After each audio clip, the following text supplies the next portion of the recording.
Well, we're here at the most popular area in the zoo, our hippo pool. We're here with Wendy Rice, who's head keeper in our Africa exhibit, and you're part of Team Fiona, have been with her ever since she was born, and she's doing great. She is. She's doing fantastic. In fact, we've hit a pretty big milestone in the last few weeks. She's finally going out on exhibit. Exactly, swimming out here, and it's been great to see that. Now, this didn't happen all of a sudden. No. She's gotten used to deeper and deeper water.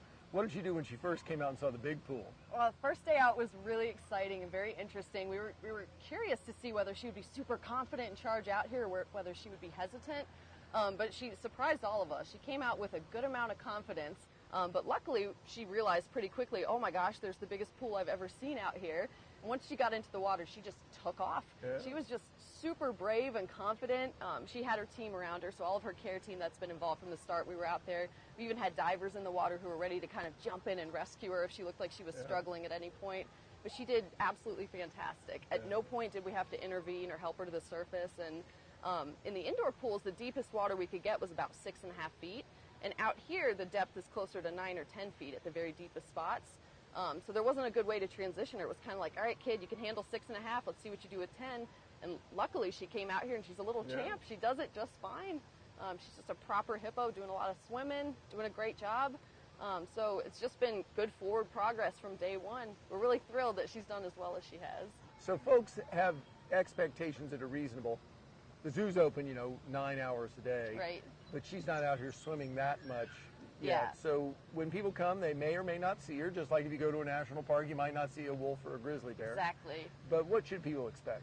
So as with everything that works with Fiona, we kind of have to go on her schedule. For the most part, we're trying to get her out in the later parts of the day. That seems to work well with her schedule in between her bottle feeds and stuff. But that doesn't necessarily mean that she's going to be out here from 4 p.m. to 6 p.m. every single day. It just kind of depends on her mood, how she's doing. Even the weather is still very much a factor. It has to be warm enough outside. The water temperature has to be warm enough.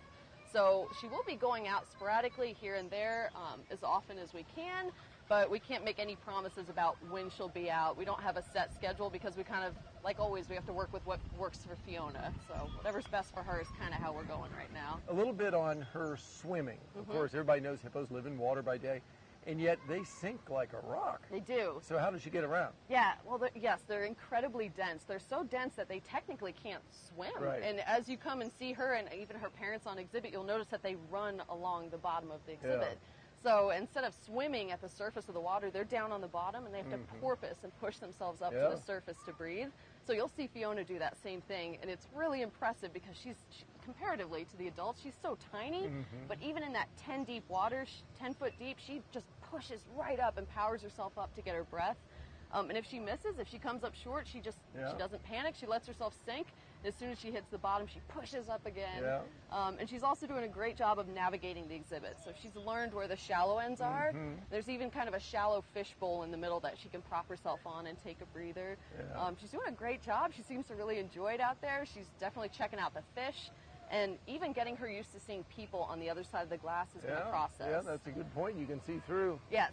Yeah, glass isn't something that animals would experience in the wild. It's not a natural thing. So the first time they see it, sometimes they're like, wait a second, are we sharing space? Can I get through that? How did you get over there? So early on, especially with Fiona's affinity for people, she loves people. She would see them on the other side of the glass and just kind of focus on trying to get to them.